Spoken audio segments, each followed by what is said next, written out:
Tout le plaisir est pour nous de vous retrouver dans ces grands rendez-vous de chaque mercredi sur les reflets de la ville de Kinshasa, Kin 24. Messieurs et dames, bienvenue à tous et à toutes dans Analyse 24. Et avec moi, vous l'avez deviné, toujours présent à ce poste. En tout cas, on est là, John. Une Animalé, semaine après. bienvenue. Merci beaucoup, John. Très heureux de te revoir.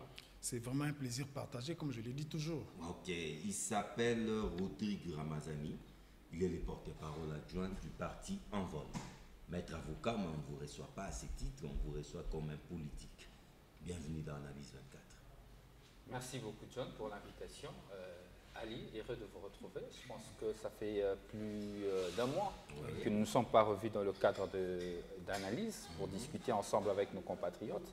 D'ailleurs, par cette occasion, je profite pour saluer les nombreux téléspectateurs de Kin 24 et de l'émission Analyse et toute la population congolaise, mais aussi nos militants du parti Envol qui aujourd'hui ont reçu le président national du parti Envol à Lubumbashi.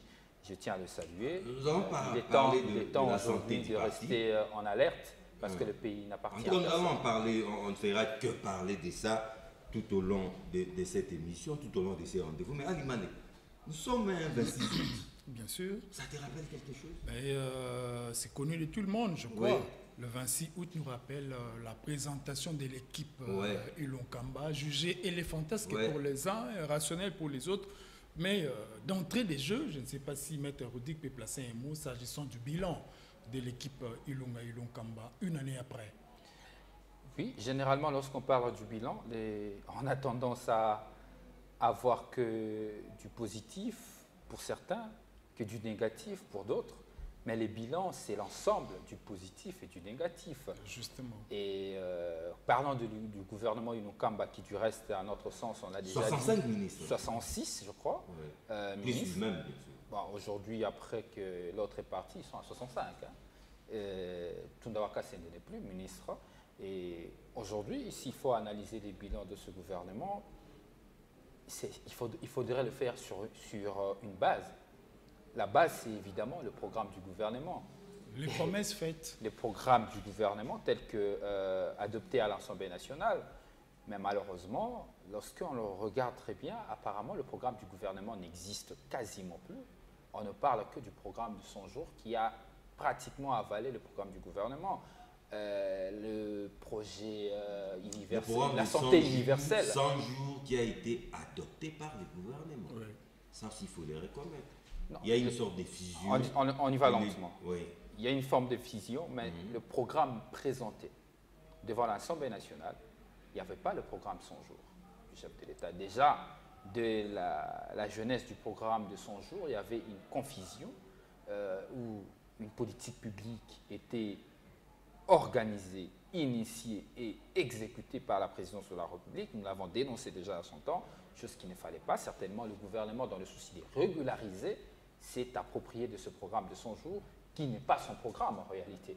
Il faut qu'on se le dise, ce n'est pas le programme du gouvernement. Le programme du gouvernement est adopté à l'Assemblée nationale conformément à la Constitution. Donc, le programme de 100 jours a été fait en violation de toutes les règles de gestion de notre pays. Et malheureusement, ce programme avale le programme du gouvernement. Et encore que, vous savez, pour moi, le programme de 100 jours, c'est comme ces bateaux qui contiennent plusieurs départements à l'intérieur. Et à chaque fois que ça avance, un des côtés lâche les bateaux, comment on appelle ça, baleinière. Un des baleinières lâche le bateau. Et aujourd'hui, ils ne sont restés qu'avec l'état de droit.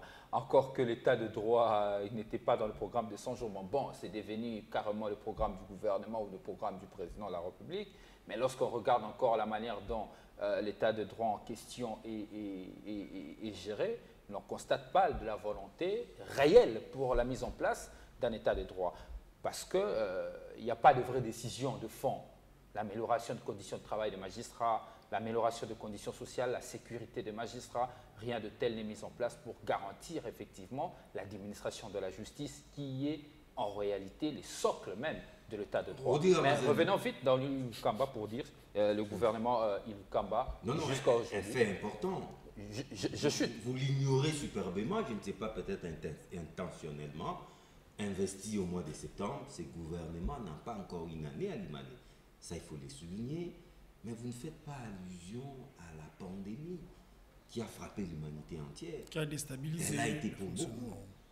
Cette maladie appelée coronavirus. Le problème de ce gouvernement, c'est dès le commencement, La présentation du programme. non seulement la présentation du programme, mais aussi les budgets. Les budgets votés à 11 milliards, je me souviens encore, 10 milliards. Bon, Ilunkamba, les techniciens, Ilunkamba a commencé par 7 milliards. Les présidents de la République, après ses voyages vers différents partenaires, il est revenu avec des ambitions. Il voulait un Congo ambitieux. Même moi, je peux vous dire, je veux un Congo ambitieux. Je rêve d'un Congo où le budget est à 150 milliards ou plus.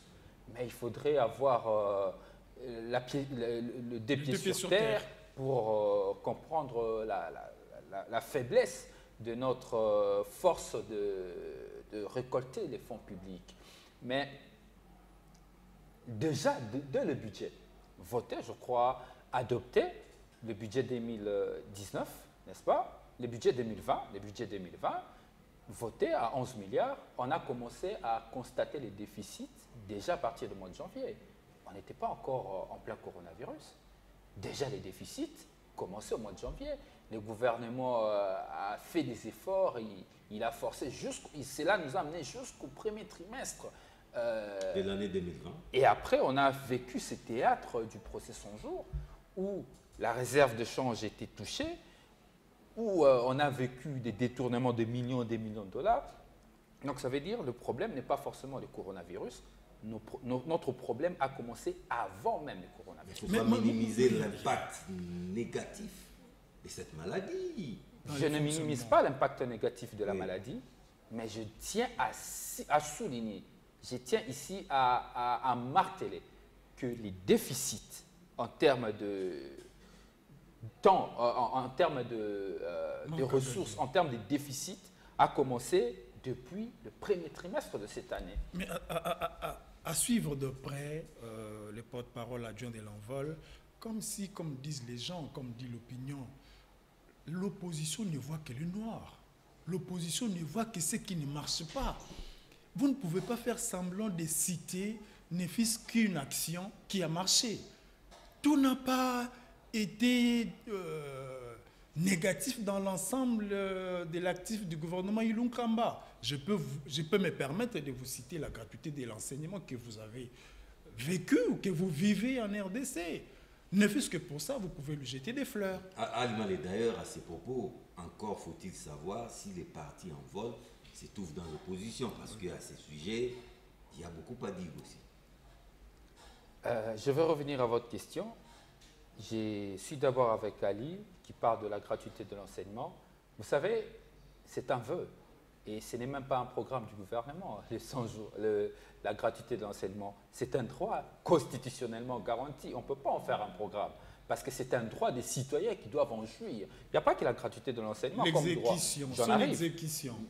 Le droit du travail aussi est garanti, le droit à la propriété privée est garanti. Il y a plusieurs droits qui sont garantis dans la Constitution. À mon sens, cela ne peut même pas faire l'objet d'un programme de gouvernement. Mais parce que vous parlez de ça en termes de programme de gouvernement, encore que la gratuité de l'enseignement ne se retrouvait pas dans le programme du gouvernement. Ça, il faudrait qu'on soit clair. Vous m'avez posé la question sur le bilan du gouvernement. Je dois le faire sur une base.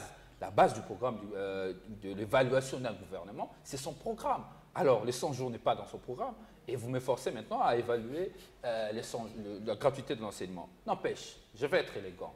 J'aime bien l'être d'ailleurs. Pour être élégant, parlons bien, parlons moins, parlons bien. Gratuité de l'enseignement, tous nous le voulons. C'est quelque chose de très bien pour nos enfants. Ça va garantir l'avenir de nos enfants. Mais ce que nous avons fustigé, c'est le fait de sacrifier l'avenir de toute une jeunesse en les amenant à l'école, en minimisant la qualité de l'enseignement. Aujourd'hui, je peux vous dire, bien que le coronavirus est arrivé, déjà avant le coronavirus, plusieurs écoles, les enseignants, les syndicats des enseignants ont commencé déjà à crier sur le toit. Pourquoi? Parce qu'on a mis en place une politique sans pour autant bien orchestrer ceux qui devaient l'accompagner. Nous avons eu des NI. Jusqu'aujourd'hui, la situation n'est pas claire. Jusqu'aujourd'hui, la situation n'est pas claire. La crainte ici, avec le temps, la situation s'améliore. La crainte ici, c'est nous sommes dans un secteur très important de la vie nationale, c'est l'éducation. On ne peut pas prendre l'éducation de nos enfants et le mettre comme ça dans la rue sans encadrement efficace.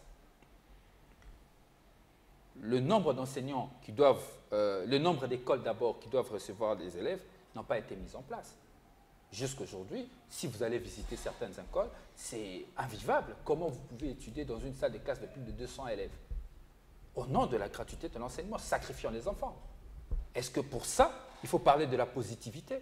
Parce que les enfants sont allés à l'école. On ne jette pas les enfants à l'école, on envoie les enfants à l'école pour être formés. Dans ces conditions-là, où les enseignants ne sont pas payés, où les salles de classe sont bondées, dites-moi, quel est le résultat que nous attendons pour l'avenir de la République? Donc, s'il faut parler de la gratuité de l'enseignement, bien que c'est un vœu, nous voulons bien voir que cette gratuité soit réellement effective, c'est pourquoi nous critiquons. Mais pour le parler aujourd'hui, pour moi, c'est négatif. Envol, c'est un non-événement. Ce n'est pas un non-événement, mais la faisabilité n'a pas été étudiée. La faisabilité de l'exécution de la gratuité de l'enseignement laisse à désirer. Ali Malé, réforme électorale, c'est à la une, hein? Oui. En République démocratique du Congo, parmi les chantres, les apôtres, les pèlerins, parce qu'ils sont souvent en déplacement de ces réformes. J'aime bien quand tu dis le pèlerin. C'est trouve Délice Sanga, Okay. les présidents nationaux de votre parti. Vous êtes les porte-parole du parti en vol. Dites-nous, quels sont les enjeux, les principaux enjeux de ces réformes? Merci, John. Vous savez, au Congo, on a connu trois cycles électoraux, n'est-ce pas? 2006, 2011 et 2018. Vous allez tous constater que pendant ces trois cycles électoraux, chaque cycle, nous avons connu des séries de violences avant les élections et après les élections. Pourquoi? Parce que par moments, il y a eu des réformes non consensuelles, où le débat sur les réformes électorales qui est l'accès, la porte d'accès dans la gestion de la République. Donc, on a connu des débats où c'était mené pour un camp contre les autres. Pourtant, c'est une question essentielle qui touche à l'avenir de la République, qui touche à l'avenir de chaque acteur politique, parce que tout acteur politique concourt à l'exercice du pouvoir, mais par des moyens légaux.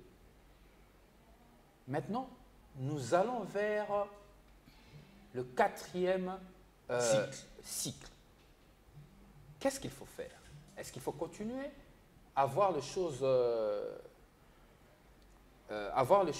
n'est pas correctement fonctionné? Les choses sont lissées? Continuer à regarder l'avenir de la République avec inquiétude? C'est ça le défi. C'est ça même l'enjeu. Parce qu'on ne va pas vite oublier qu'il n'y a pas longtemps, le 9 juillet, un des partis de la majorité, l'IDPS, parce qu'il faut le citer, l'IDPS est sorti dans la rue pour contester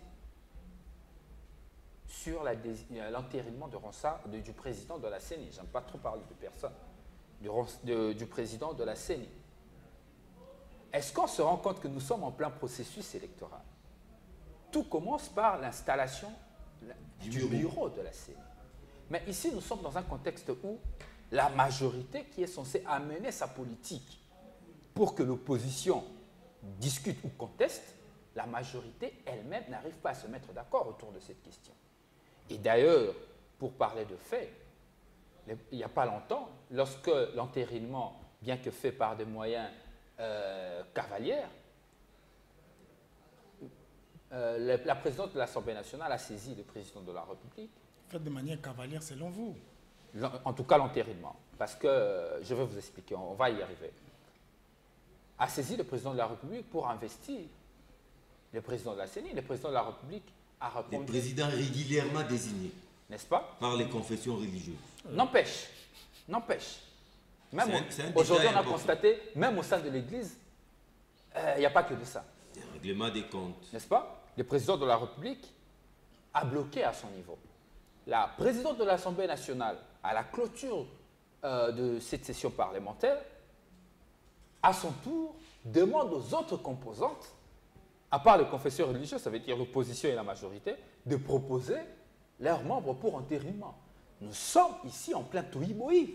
Est-ce qu'on se rend compte que... Mais ce qui est vrai, ça vous interrompt. Il y a une crise en vue. Il y a une révélation qui semble que le chef de l'État n'a pas non plus bloqué ou refusé. Il y a certaines formalités administratives qui n'ont pas été remplies. Et c'est ce que le chef de l'État attend. Parmi ces formalités, il y a entre autres le procès verbal accompagnant le choix. Ce qui n'a pas été envoyé. On suppose qu'une fois envoyé, le chef de l'État va laisser passer l'entérinement. Qui doivent envoyer ces procès verbaux? C'est l'Assemblée nationale. Non, c'est les confessions religieuses. Ils ont envoyé à l'Assemblée nationale. Attention, allons-y lentement en revenant dans la procédure. Les confessions religieuses désignent et transmettent à l'Assemblée nationale les procès verbaux, n'est-ce pas? Mais entre déjà les confessions religieuses, donc la société civile, il y a scission. Aujourd'hui, une partie de l'Église ne reconnaissent pas celui qui a été désigné, l'autre partie reconnaît celui qui a été désigné. Vous voyez dans quel contexte nous sommes? Il est difficile de sortir de ces labyrinthes. Alors, la seule solution, c'est de trouver un consensus autour de ces questions qui divisent. Quelles sont ces questions qui divisent? Plusieurs questions qui divisent. Déjà, ici, au niveau de la CENI, il faut reformer la CENI. Mais comment il faudrait reformer cette CENI? Est-ce qu'il faut continuer à garder ces formats où la majorité a la part d'union, l'opposition a une autre part, ou il faut carrément équilibrer? N'est-ce pas? Je crois que la majorité, c'est 4, l'opposition, c'est 3, et puis la société civile, c'est 2. N'est-ce pas? Parce qu'ils sont à 9. Est-ce qu'il faut garder ces formats ou carrément mettre en place un bureau paritaire? Il faut reformer la CENI. Mais il sera important aujourd'hui de faire des réformes consensuelles. D'abord à ce niveau-là. Deuxièmement, au niveau de la loi électorale, il y a des questions qui divisent, notamment la question du seuil, la question du scrutin proportionnel. Aujourd'hui, vous avez des élus qui siègent alors que dans leur circonscription, ils n'étaient pas à la volonté de la base. Ils siègent simplement au nom du seuil, parce que son parti atteint le seuil, alors qu'un des candidats a été élu, a reçu 30 000 voix. Lui, il n'a reçu que 1000. Celui qui a reçu 30 000 voix ne siège pas. Faute de seuil. Faute de seuil. Mais il y a des camps politiques qui estiment qu'il faut maintenir le seuil, les autres qui estiment qu'il ne faut pas maintenir le seuil. Nous avons la question du retour au deuxième tour de l'élection présidentielle. C'est tout ça. D'ailleurs, qui est aussi, le parti En Vol a déposé cette proposition de loi depuis un moment. Ensuite, les présidents de la République ont emboîté le pas. La question de l'élection locale. Le président a emboîté le pas par rapport à quoi? Parce que le parti En Vol, allons-y lentement, le parti En Vol a déposé sa proposition de loi.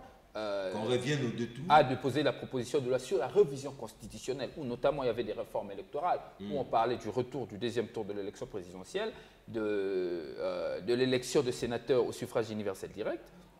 N'est-ce pas? On a parlé de ça lorsqu'on a déposé notre loi au mois de septembre, au mois d'août 2019. Et le président de la République, au mois de décembre, a fait son discours sur l'état de la nation où il est pratiquement revenu sur toutes les propositions d'envol. Rien de plus logique de dire qu'il a emboîté le pas. Donc, en tout cas, sans polémiquer, je pense que ces questions de faits, ce sont de faits et les faits sont sacrés. Maintenant, il y a plusieurs questions qui nous divisent. Est-ce qu'il faut aller dans des réformes où certains camps politiques d'ailleurs vont plus loin en train de réfléchir comment le président de la République pourrait être élu par les grands électeurs. Comme aux États-Unis. Comme aux États-Unis. Je vous dis, c'est dans le laboratoire politique aujourd'hui. Là, ça sera un scrutin indirect. Donc, ça veut un scrutin indirect, évidemment. Oui. Ce sont des questions qui divisent. Alors, parce que nous sommes divisés dans la majorité n'arrive pas à se mettre d'accord autour de certaines questions. L'opposition aussi n'arrive pas à se mettre d'accord autour de certaines questions. Même la société civile, à travers la désignation du président de la CENI, c'est démontré que la société, elle est divisée. Même les confessions religieuses. Même les confessions religieuses, d'où j'ai dit, même dans les églises, on ne trouve pas que de ça. il y a un problème au sein de la société qu'il faut résoudre. C'est pourquoi les personnalités, donc les 13 personnalités, ont décidé de se surpasser. Ils sont de différentes familles politiques. L'envol. Vous avez le Cash, les Lamuka. Ils ont dit, au-delà de nos couleurs politiques, regardons le Congo. N'est-ce pas? Nous avons des problèmes devant, trouvons des solutions, ne réfléchissons pas seulement en termes de problèmes. Ils se sont mis ensemble, ils ont mis en place un cahier de charges qui sont en train de proposer aux différentes personnalités politiques du pays. Ils sont allés voir la première institution du pays, le président de la République qui les avait reçus, ils ont proposé leur cahier de charges. Ils ont vu le Premier ministre, d'ailleurs, pour très bientôt, je pense qu'ils vont voir la présidente de l'Assemblée nationale et le président du Sénat, dès qu'ils vont retourner de leurs vacances parlementaires, mais aussi toutes les forces vives de la République. Jusque-là, ils n'ont pas encore vu l'autorité morale du FCC. C'est prévu dans leur agenda de voir l'autorité morale. Écoutez, il faut voir tout le monde pour trouver ce consensus. Nous avons besoin de ce consensus pour le calme dans le pays. Vous savez, John, c'est juste une parenthèse. Peut-être on ne se rend pas compte, nous politiques, moi je suis politique, je ne me voile pas la face. Nous politiques avons l'habitude d'amener la population dans la rue lorsqu'il s'agit des intérêts politiques. Avez-vous déjà vu, une seule fois dans ce pays, les politiques amener le peuple dans la rue lorsqu'il s'agit de sa situation sociale? Lorsqu'il s'agit du pain. Lorsqu'il s'agit du pain quotidien. La gratuité de l'enseignement patauge. Est-ce que avez-vous déjà vu une force politique amener la population dans la rue pour que la gratuité soit bien exécutée? Non. Mais vous allez voir, vous allez remarquer avec moi que le 9 juillet dernier, 7 Congolais ont perdu leur vie. 7 Congolais sont tombés parce qu'ils étaient venus contester les intérêts de politique. Devons-nous toujours amener notre population dans la rue lorsqu'il s'agit des intérêts politiques?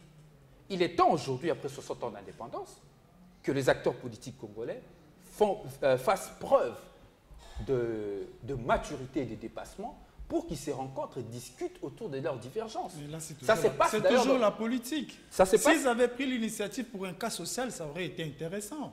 Mais là, c'est toujours la politique, comme vous l'avez dénoncé. Mais je l'affirme. Pourquoi il faut le prendre, cette initiative? Pour éviter à ceux-là qui amènent le peuple dans la rue de ramener le peuple dans la rue pour de mêmes causes pendant plusieurs années. Amazani, l'initiative est bonne, Alimane, ça peut facilement convaincre, mais sous quel format? Faut-il se réunir à l'instar des assises de la SENCO où tout doit passer par les institutions, notamment l'Assemblée nationale et le Sénat, parce que ces institutions sont là pour ça? J'entends parler, certains disent qu'ils se sont mis ensemble pour chercher des postes, d'autres disent que... Surtout qu'on les connaît, les jeux, hein. La plupart de ces pèlerins. Écoutez, bon, moi... Ils cherchent parfois les perdièmes aussi. Voilà. Moi j'aime être franc. C'est vrai que la classe politique congolaise a déçu. Généralement, beaucoup se battent, se mettent ensemble pour trouver des postes. Mais ce qui met en fait mal à l'aise certains acteurs politiques, c'est cette nouveauté que les 13 personnalités ont apportée dans leur démarche. Ils ont commencé par dire non au dialogue. Non au dialogue. Deuxième chose, pas de partage de pouvoir. Discutons simplement sur les réformes électorales. C'est ce qui gêne. Beaucoup aimeraient que les 13 personnalités parlent du partage de gâteaux, du partage du pouvoir. Mais comme ce n'est pas la question à l'ordre du jour, ça gêne. D'abord, là, on a fixé l'opinion. La démarche de 13 personnalités, ce n'est pas pour partager les pouvoirs, pas pour mettre en place un dialogue pour discuter sur la légitimité des institutions. D'ailleurs, si c'était ça la raison, ils n'iraient pas voir les présidents de la République. N'est-ce pas? Mais les cadres, comme l'a dit John. Oui. Pour l'instant, ils sont en train de consulter les différentes personnalités. Ils se sont déjà fait une idée de là où ils veulent amener comment ça se passe? Le peuple, la population. On ne vient pas voir des autorités, on ne vient pas voir de partenaires sans cahier de charges. Oui, ils ne vont pas naviguer à vue. N'est-ce pas? Oui. Il faut leur dire, voici notre cahier de charges.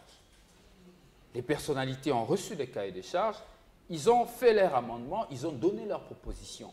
Il y a des questions où il y a un consensus sur certaines questions. Les cadres. J'en arrive. Oui. pour trouver le consensus, on n'est pas obligé de se retrouver dans une salle en train de discuter. Dans ce cahier de charge, il y a des questions qui rassemblent tout le monde. Déjà, à ce niveau-là, nous avons un consensus. Quand vous parlez de tout le monde, là, ça représente qui ou quoi? Parce que le FCC, déjà, je prends un cas concret, le FCC s'est dit pas concerné par cette initiative des 13 personnalités. Par exemple, je refuse l'offre. J'arriverai au FCC. J'arriverai au FCC. Ils ont rencontré les différentes personnalités.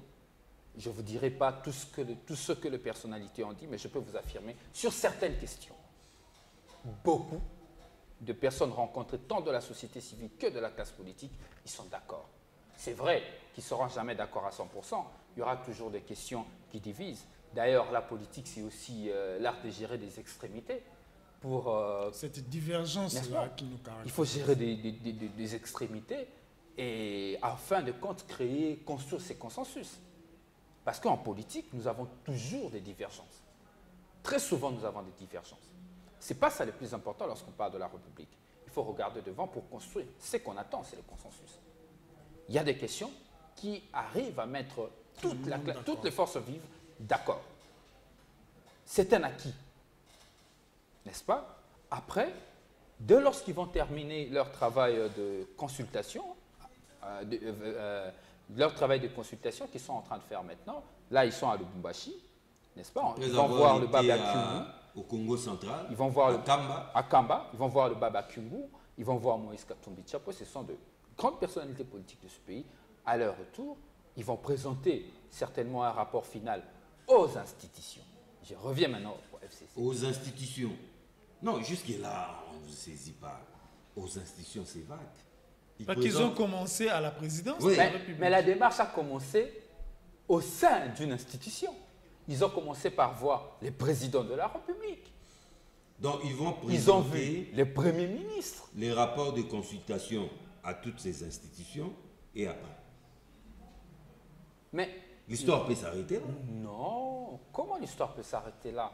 C'est pourquoi je vous dis. Ils vont faire un rapport final. Maintenant, il faut attendre la suite du rapport final qui sera déposé. On ne peut pas aujourd'hui mettre la charrue avant le bœuf. Il faut attendre le contenu du rapport final pour savoir comment on voit la suite.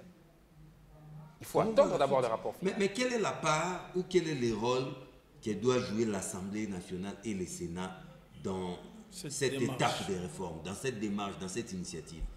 Ils réservent quelle place, quel rôle à l'Assemblée nationale et au Sénat? Mais le rôle de l'Assemblée nationale est connu.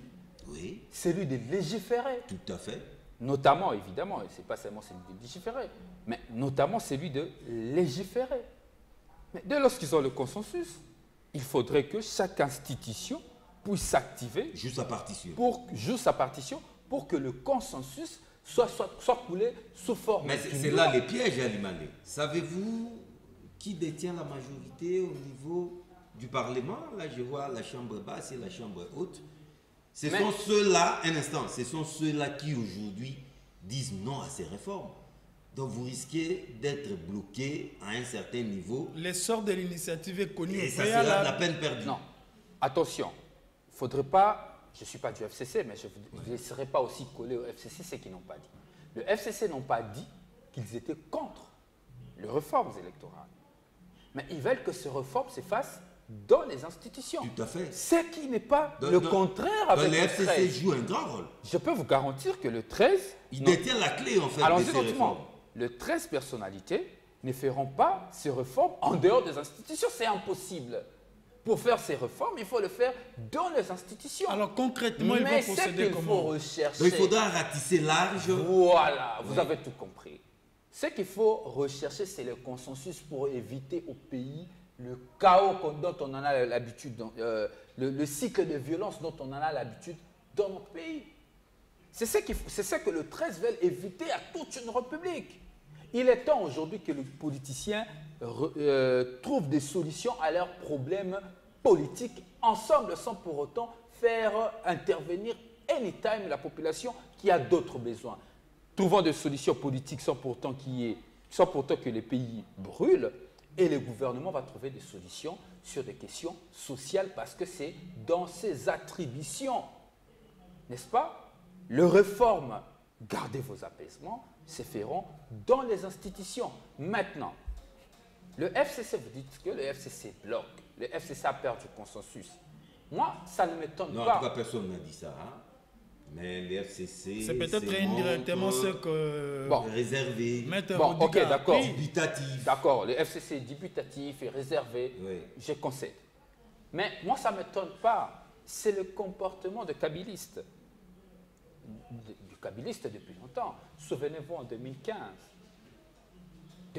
janvier 2015, 16, je crois que c'est 15, 16 et 17 janvier, lorsqu'on voulait subordonner l'organisation des élections au recensement. De manière pacifique, ils n'ont jamais accepté de le faire. Il fallait comptabiliser des morts pour qu'ils trouvent l'opportunité de le retirer, de retirer cette loi.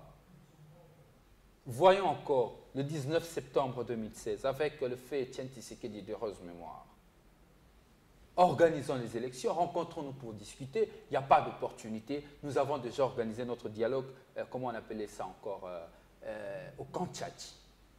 Il fallait comptabiliser des morts pour que le FCC se rende compte finalement qu'il était important de discuter. D'où on s'était retrouvé à la Senco.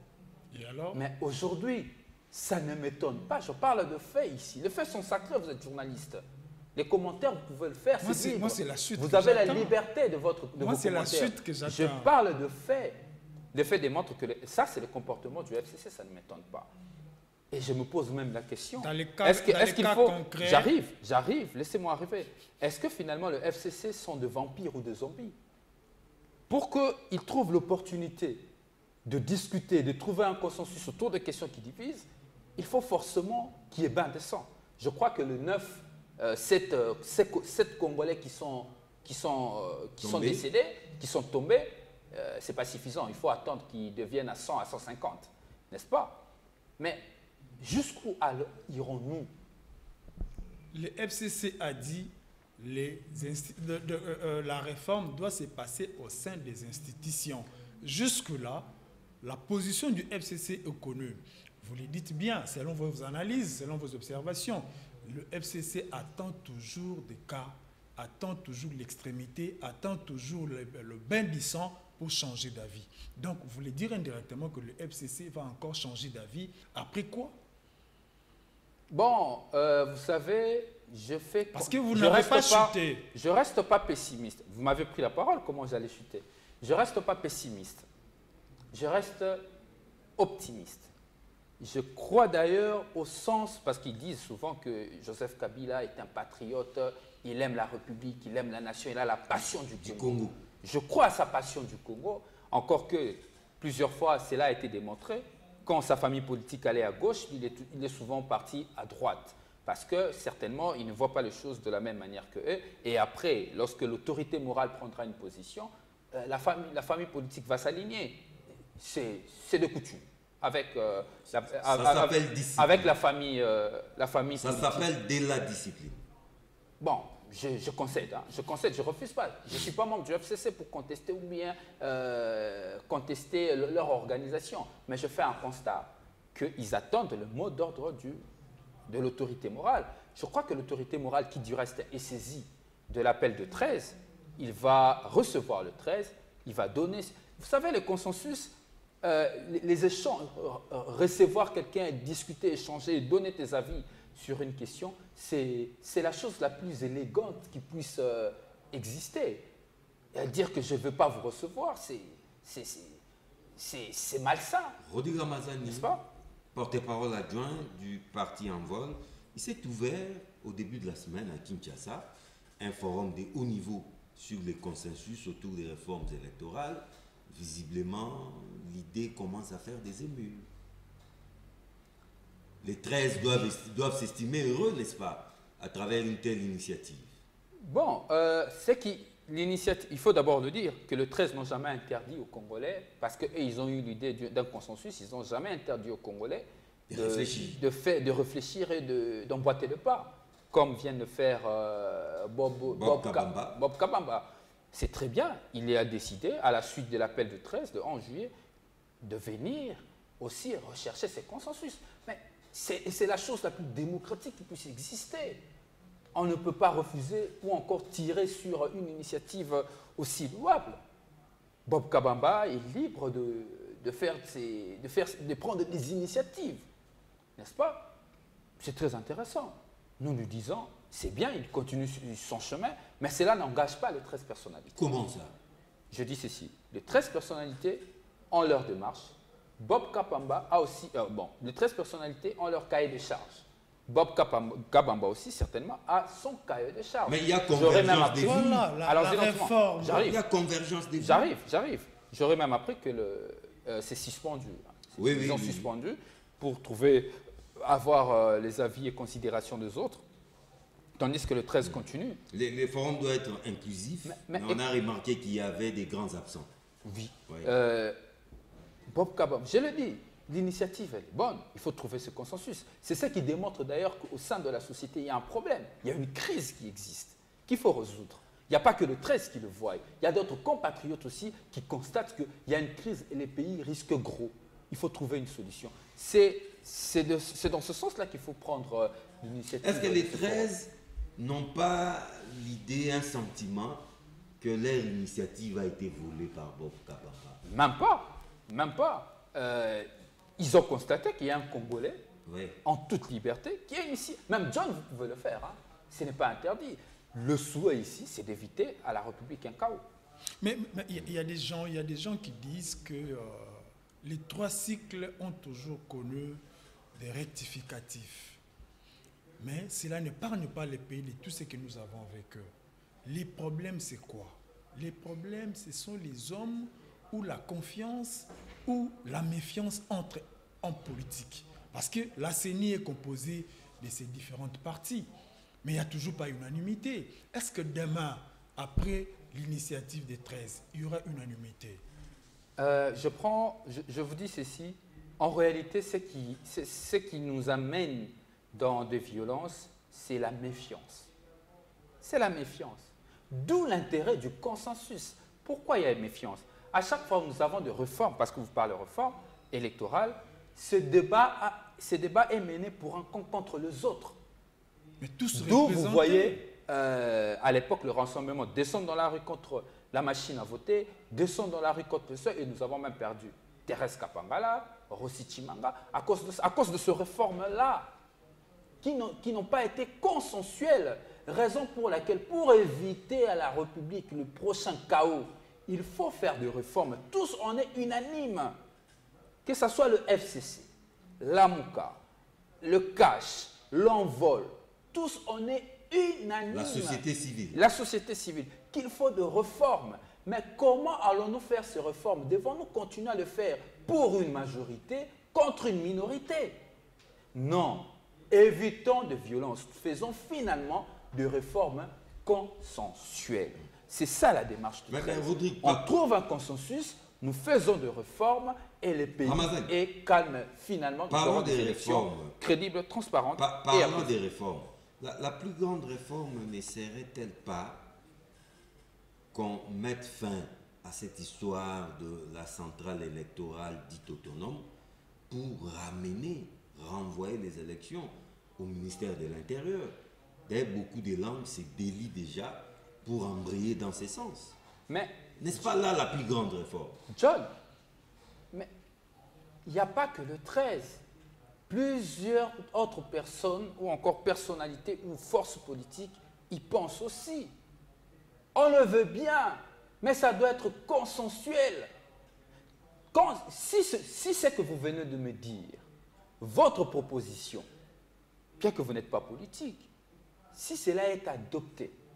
Ce n'est pas ma proposition, j'ai réfléchi à haute voix. Oui, de toutes les façons, on le prend comme ça. N'est-ce pas?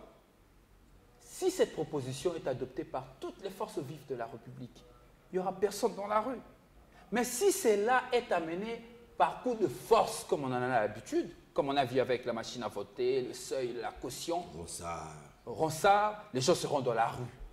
Et il y aura mort d'homme. Ronsard aussi, ça fait débat. Qui vous dit que c'est un forcing? Parce qu'il y a 6 confessions religieuses sur 8 qui ont voté pour Ronsard. En tout cas, depuis qu'on a connu des désignations du président de la CENI dans ce pays, c'est pour moi la première fois de voir que la société civile n'est pas d'accord sur une désignation. On ne peut pas se voiler la face. C'est la première fois de voir qu'il y a contestation de la désignation. C'est peut-être parce qu'on les veut. C'est peut-être parce qu'on les veut. C'est peut-être parce qu'on veut pousser les gens dans la rue. Je ne sais pas. Les églises veulent pousser les gens dans la rue. Pourquoi pas? Ça n'engage que vous. Ça n'engage. C'est un échange. Cela ne m'engage pas. Ça n'engage que vous. Donc, ce qu'il faut retenir est qu'il y a division même au sein de la société civile. Aujourd'hui, il faut encore se poser la question, est-ce qu'il faut continuer à laisser la désignation du président de la CENI seulement aux confessions religieuses? Pourquoi ne pas ouvrir aux autres composantes de la société civile? C'est une réforme qu'il faut aussi mûrir. Le réforme n'est pas un péché. Les réformes, c'est d'ailleurs intéressant parce que ça nous permet de parfaire notre société. Il faut qu'il y ait de réformes dans une société. Le pays de grande démocratie d'ailleurs, eux, réforment presque à tout moment. Ce n'est pas un péché de réforme. Mais sur certaines questions, notamment la question de l'accession au pouvoir, il faudrait faire des réformes consensuelles pour éviter à notre pays des cycles de violence que nous en avons eu l'habitude finalement. Ce n'est pas notre vie. Mais là, il faut d'office toucher aussi à la Écoutez, je suis d'ailleurs, je l'aime bien, c'est ce que j'ai écouté du professeur Mokoko Sambadi. Est-ce qu'on se rend compte que... Il est parmi les 13. Parmi les 13. Est-ce qu'on se rend compte que le pays s'arrête une année avant les élections? Le pays s'arrête. Le pays n'est plus géré. Une année avant les élections et quelques mois après les élections. Nous entrons en campagne. Et lorsqu'on comptabilise 3 cycles électoraux, on se rend compte que le pays a perdu une affaire de 5 ans en termes de gestion. 5 ans en termes de gestion pour gérer le pays. Est-ce qu'il faut continuer sur cet élan? Mais il faudra aussi reprocher aux 13 cette démarche. Nous sommes à 3 ans des élections, n'est-ce pas? Mais voilà qu'à travers ces pèlerinages, ils entraînent déjà les pays dans une ambiance électorale, alors que nous avons besoin d'autre chose. Mais ils essayent de canaliser les débats déjà vers les élections, alors que nous avons encore 2-3 ans avant nous pour aller aux élections. Vous savez, la politique, c'est aussi l'art de rendre possible ce qui paraît impossible. La politique, c'est aussi gérer des probabilités pour créer de nouvelles réalités.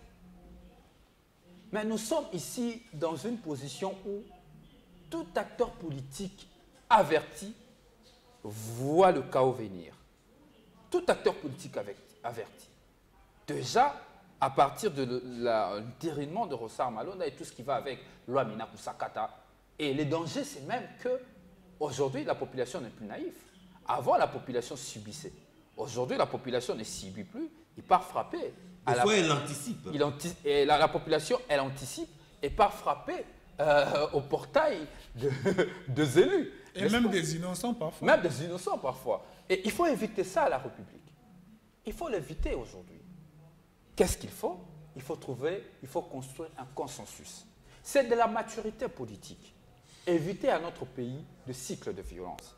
Éviter à notre pays de retomber dans de troubles d'avant. Si nous continuons à rééditer ce que nous avons critiqué, c'est que cela veut simplement dire qu'on n'a pas encore reçu la dose de responsabilité en tant qu'acteur politique. D'où l'intérêt de dire que les 13 personnalités sont visionnaires. Et si leur initiative n'aboutissait pas, loin d'être un prophète des malheurs? Par malheur. Je ne sais pas entrer le consensus n'est pas trouvé. Parce qu'il faut toujours avoir ces hypothèses. Ça peut ou n'est pas passé. Moi, je vous ai dit ici, je suis optimiste. Vous êtes libre de ne pas l'être. Moi, je suis optimiste. Je ne sais pas imaginer si ça ne marchait pas. Ce sont des supputations, je ne sais pas entrer dedans. Ça sera compliqué. Sinon, on dira encore, et si ça marchait, comment cela pourra évoluer? Donc, je ne sais pas entrer dans ça. Je reste optimiste. Parce que moi, je ne suis pas à résigner. Déterminé à forcer même quand la porte est hermétiquement fermée. Moi, je ne suis pas à résigner. Je ne l'ai jamais été dans ma vie. Je ne vais pas le commencer aujourd'hui. Déjà, à mon sens, la classe politique est d'accord sur les questions de réforme. Le 13 rassure que les réformes seront faites dans un cadre institutionnel. Mais le préalable, pour éviter le chaos à la République, il faut trouver un consensus autour de questions qu'il faut aborder. Mais savez-vous que le consensus n'est pas toujours facile à trouver, hein, surtout en politique. Et surtout, il faut ajouter dans les contextes congolais. Oui, les contextes actuels se font des suspicions. On ne Je me saisit souviens, pas encore nous sommes au très Congo. bien la démarche des 13. Nous sommes en République démocratique du Congo avant l'installation du bureau de la CENI, du CENI de, comment on l'appelle encore, Ben, l'échec de entre Ngoï guillemets, Moulouda. un instant, l'échec entre guillemets du forum de haut niveau sur le consensus, ça devait déjà inspirer les 13. hein. 13. Ça s'annonce mal. hein. En tout cas, avec la démarche de 13, c'est différent. Oui, il y a déjà un échec. Le 13 C'était un ballon d'essai, On les a- résultats là. non, Bob Kabamba est dans sa démarche, les 13 sont dans leur démarche. L'avantage avec le 13 est qu'ils ont rencontré pratiquement la plus grande institution du pays. Le Premier Non, mais ministre ça ne les veut a rien reçus. dire. Martin Fayoum les a reçus, il a donné ses avis et considérations. Jean-Pierre Bemba. Jean-Pierre Bemba les a reçus. Et aujourd'hui, ils vont voir Moïse Katumbi, Baba Kyungu. Certainement, à leur retour, ils vont aussi voir l'autorité morale du FCC. Pourquoi pas le FCC? Ce sont des compatriotes, ils peuvent aussi se raviser et décider finalement d'écouter les compatriotes et de discuter à bâton rompu. Je peux vous recevoir chez moi sur une question et vous dire que je ne suis pas d'accord. Ce n'est pas un péché, n'est-ce pas? Mais le plus important, c'est de se rencontrer et discuter. Alors, Rodi Ramazani, pour terminer, en quelques 2 minutes. Ici, je parle à la population congolaise, je parle à mon peuple. Qu'il est temps, 60 ans après, que les acteurs politiques congolais démontrent à cette population que nous avons atteint la maturité. Les acteurs politiques, nous avons l'habitude, je ne m'exclus pas parce que je suis aussi politique, d'amener notre population dans la rue lorsqu'il s'agit de questions politiques et non de questions sociales. Aujourd'hui, les 13 personnalités donnent l'occasion à la classe politique de discuter autour de questions politiques sans pourtant amener le peuple dans la rue. J'invite aussi la classe politique de saisir la balle au bon pour discuter autour des questions qui leur divisent et de trouver et de construire un consensus. Construire ce consensus pour l'intérêt de la République. Construire ce consensus pour l'intérêt de la nation. Mais surtout construire ce consensus pour l'intérêt supérieur de notre population qui a beaucoup souffert. Notre population, elle a beaucoup de problèmes. Il faudrait laisser aussi le temps aux actuels gouvernants de gérer le problème de la population et non des problèmes politiques. Le G13 donne la possibilité aux acteurs politiques de discuter autour de leurs divergences afin de dégager un consensus. La population congolaise doit accompagner cette démarche pour que finalement nos acteurs politiques que nous sommes, puissions démontrer en face de notre population et à la face de l'opinion internationale que nous sommes suffisamment matures pour résoudre nos problèmes entre nous. Rodi Ramazani, porte-parole du parti En Vol, merci beaucoup. C'est à moi de vous remercier, John, pour l'invitation. Et Ali, merci beaucoup. Et je suis toujours heureux de vous rencontrer. Vous faites un très bon deal. Merci beaucoup. Merci beaucoup. Ali Malik. C'est vraiment un plaisir, comme je l'ai dit toujours. Et on fidèle. espère retrouver nos téléspectateurs dans une semaine. Ouais, fidèle à nos téléspectateurs, on leur fixe rendez-vous pour le mercredi prochain. Merci. Mais ils ont le droit de suivre ces magazines en rediffusion. C'est jeudi à partir de 11h. Portez-vous bien. Au revoir.